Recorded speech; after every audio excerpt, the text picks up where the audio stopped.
बहुत गंभीर मुद्दा है और जो हमें अभी रिलीफ मिला है उसके लिए मैं माननीय उच्चतम न्यायालय का बहुत बहुत धन्यवाद करती हूँ, क्योंकि मुझे बहुत तकलीफ भी हो रही है ये सुनकर कि हम जब इंसानों की बात करते हैं तो हम किस तरह की बड़ी बड़ी बातें करने लगे। मानव जी, ये देश संविधान से चलेगा और ये संविधान जो है कल्याणकारी राज्य बताता है हमारे देश को। तो कल्याणकारी राज्य में जो सबसे गरीब है उसकी जिम्मेदारी कौन लेगा? सरकार ही।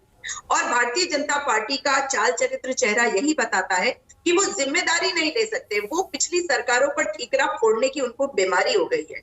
कल्याण सिंह की सरकार आपको याद है द्विवेदी जी, वो भी तो थी उत्तर प्रदेश में जब हम उत्तर प्रदेश का हिस्सा थे, और जब राज्य बना तब भी आप ही की अंतरिम सरकार थी। उसके बाद हमने तो 5 साल सत्ता संभाली, उसके बाद आपकी सरकार थी जिसमें आपने 3 मुख्यमंत्री दे दिए। तो देखिए, अगर आप हम पर दोषारोपण करते रहेंगे तो जिम्मेदारी कब निभाएंगे? अब आते हैं इस जमीन पर, यहाँ पे बहुत ही दावे के साथ द्विवेदी जी इस कोर्ट के आदेश पर स्टे लगा है, जिसके बारे में अभी कुछ नहीं कहा गया है माननीय उच्चतम न्यायालय द्वारा उस पॉइंट के ऊपर।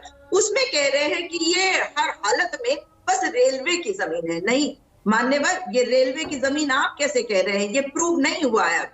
और आपको याद है ना कि ये जो संधि हुई थी नेपाली शासकों और ईस्ट इंडिया के बीच में 1816 से इसकी बात शुरू होती है। तो अगर हम पीछे जाना चाहते हैं तो बिल्कुल वहां तक जाए जहां से ये कहानी ओके, मतलब कांग्रेस की प्रवक्ता सुजाता पॉल कह रही है हल्द्वानी की ये विवादास्पद जमीन रेलवे की जमीन नहीं है, आप यही कह रही हैं? बिल्कुल नजूल की जमीन है।